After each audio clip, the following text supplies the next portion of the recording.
안녕하세요. 김윤 행정사입니다. 네. 제가 어느덧 행정사를 이제 생활을 해온 지 10년이 다 되어 갑니다. 네. 그동안 다양한 민원 사례를 접하고 민원들의 여러 가지 이제 사례를 해결해 드렸는데요. 그 사례 중에서 모아서 이러한 사례들은 많은 분들과 함께 나누면 좋겠다라는 생각을 해서 20강을 준비를 해 봤습니다. 이 20강의 내용에는요, 민원 사례를 해결하기 위한 가장 기본적인 이론부터 각 개별법에 따라서 알아야 될 기본적인 내용, 그리고 각 개별법에 나와 있는 여러 가지 구제 절차에 대해서 좀 살펴보려고 합니다. 그리고 관련된 사례에 대한 부분에 대한 여러 가지 사례에 대해서도 한번 살펴보고 그 사례가 어떻게 풀려 나가는지, 각 기관에서는 어떻게 처리를 해 나가는지 부분에 대해서 함께 살펴보고자 합니다. 그래서 목차를 한번 보면서 하나씩 살펴보고자 합니다. 네. 이렇게 보시면 알겠지만 그 20강에 대해서 이제 준비를 해 봤습니다. 그래서 이제 첫 번째가 이제 민원 사무의 어떤 기본 이론에 대해서 좀 말씀드리려고 합니다.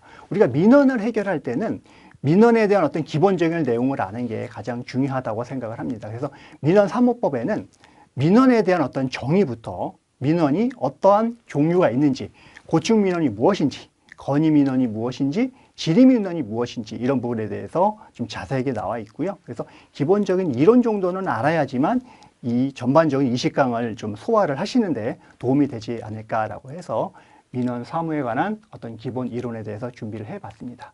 그 다음에 고충민원도 마찬가지로 우리가 민원을 해결할 때 지자체나 국민권익위원회에다가 고충민원을 통해서 해결하는 그런 사례들이 굉장히 많이 있습니다. 그래서 고충민원을 통해서 여러 가지 해결된 사안도 많고, 그래서 이 부분도 함께 나눠보면 좋을 것 같아서 준비를 해봤고요.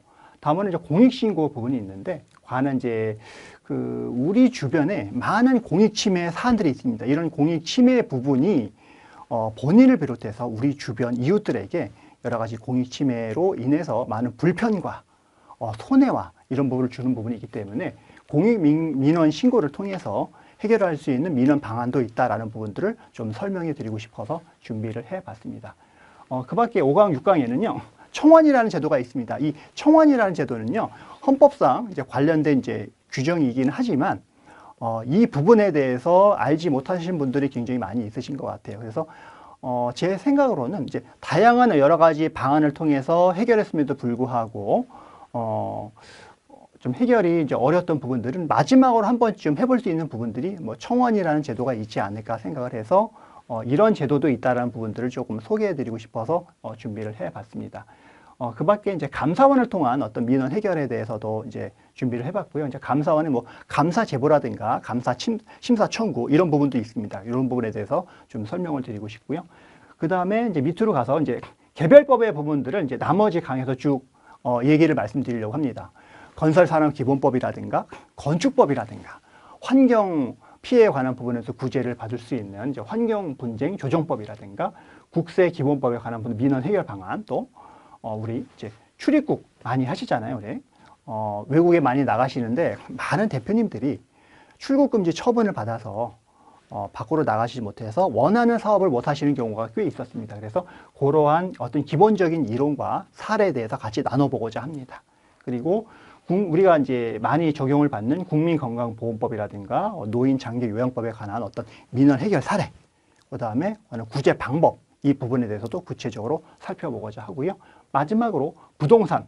뭐니 해도 우리 그 민원 중에서 많이 이제 발생되는 부분들이 부동산 민원이 아닐까 생각을 합니다. 그 중에서도 실거래법 관련된 민원, 그 다음에 주택 임대, 그 사업에 관한 부분에 대해서도 많은 이제 민원 사례들이 발생하기 때문에 그 부분도 함께 나눠보고자 합니다. 그래서 총 20강을 저희가 이제 준비를 했고요. 그래서 하나하나 이제 살펴보면서 구체적인 내용들을 강의를 해 나가고자 합니다. 그래서 그러면 강의 시간에 찾아뵙도록 하겠습니다. 네.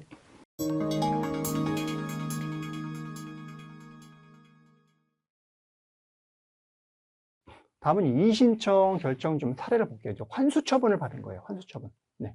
환수처분을 받았는데, 우리 건강보험은 사회보장제도죠.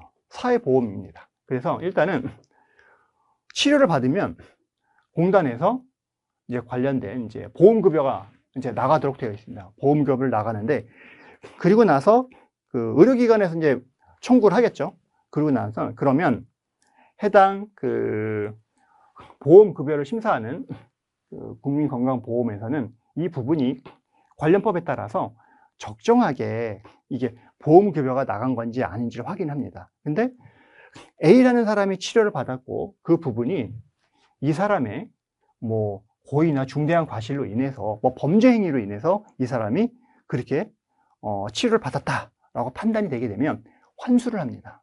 그래서 환수를 해서 이 사람한테 부당이득 환수라는 부분을 이제 행정처분을 받을 수가 있습니다. 그러면 그 처분에 대해서 우리는 이런 행정구제 제도를 통해 가지고 불복할 수가 있다. 다만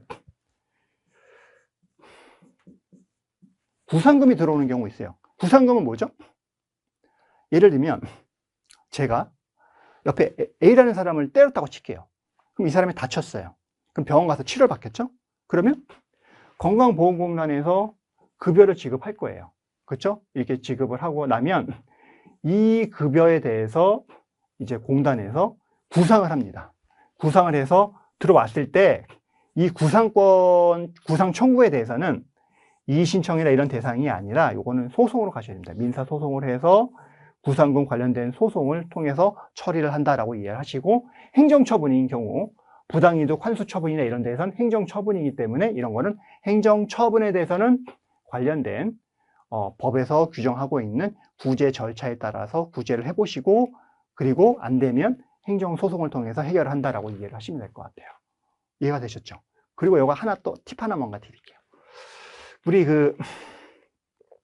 예를 들면 뭐 폭행으로 서로 싸웠어요. 서로 싸우면 우리 뭐 변호사 사무실이나 뭐 이런 데 가지고 합의서 작성하죠. 합의서 이렇게 작성을 합니다.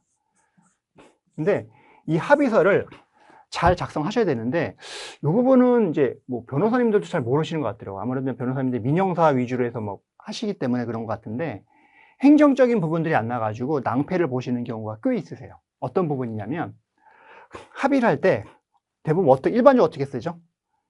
민형사상 원만하게 합의하여서 합의하였습니다. 합의금은 엄마로 합니다. 라고 해가지고 이런 거 다 쓰시잖아요. 그때 여기다가 상대방이 받는 이런 뭐 구상금이나 이런 부분에 대해서도 다 여기다 넣어줘야 돼요. 내용에다가 행정상 국민건강보험공단에서 처하는 보험급여나 이런 부분에서 다 포함해서 민형사, 행정사 모든 합의가 이루어졌다라는 내용까지 넣어야지, 그렇지 않으면 이렇게 갑작스럽게 공단에서 구상금 청구가 들어오는 경우가 있습니다. 당신이 누구 때려가지고 피해를 받아가지고 이 사람 치료해가지고 우리가 보험급여 지급했어. 그래서 우리 구상청금 당신한테 하는 거야. 라고 들어오면 이분은 나는 이미 이분하고 원만하게 민형사사 다 해가지고 줄 거 다 줬는데 이제 와서 이 피해에 대해서 날더러 또 보상을 하라니 생각하시면 굉장히 이제 억울하다고 생각하시는 분들이 있었죠. 그래서 합의서를 일단 좀 잘 작성을 하셔야 되세요. 그래서 그 공단에 관한 어떤 보험급여에 관한 부분도 같이 이제 기재를 해주시는 게 나중에 공단에다가 이제 제출을 해가지고 민원 제기해가지고 해결할 수 있는 여지가 있다라는 것들을 좀 알아두시면 좋을 것 같고요. 사례이기 때문에 한 말씀드린 거예요. 이런 사례도 있다. 그래서 일단 환수에 관한 부분도 볼게요. 신청인은요, 음주운전을 해서 부당이득 환수 고지를 받으셨어요. 음주운전을 하셔가지고 그래서 보시면 요 일시에 도로에서 음주 상태로 자전거를 주행을 하셨어요. 우리 자전거 타다가 이제 발생을 했을 때도 팁으로 말씀드리면 자전거나 전동 킥보드 같은 경우에도 만약 면허가 있으면 면허가 취소되는 경우도 있습니다. 그래서 이분 같은 경우에도 음주로 자전거를 주행을 하다가 보행자를 이제 충격을 하고 사고로 부상을 입었어요. 그래서 요양기관에서 보험급여를 받았어요.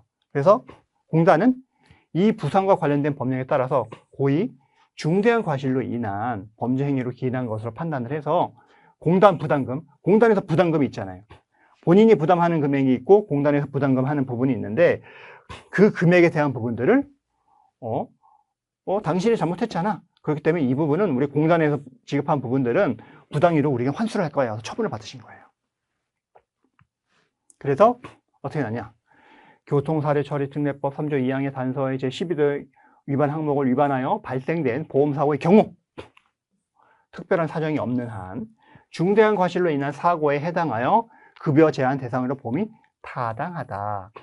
경찰 자료 등을 통해서 신청인이 음주 상태로 자전거를 운전하다가 보행자를 충격하는 사고로 부상을 입은 사실이 인정되고 신청인이 주장하는 음주운전 여부와 상관없이 일어난 사고가 볼만한 특별한 상황은 확인되지 않으므로 급여 제한 대상으로 판단하여, 여기서 키워드는 급여 제한 대상입니다. 급여 제한 대상이에요. 급여 제한 대상으로 판단하여 공단 부담금을 부당이득금으로 환수 처분하는 것은 적법하다라고 결정된 사례다라고 이해를 하시면 될 것 같습니다. 네.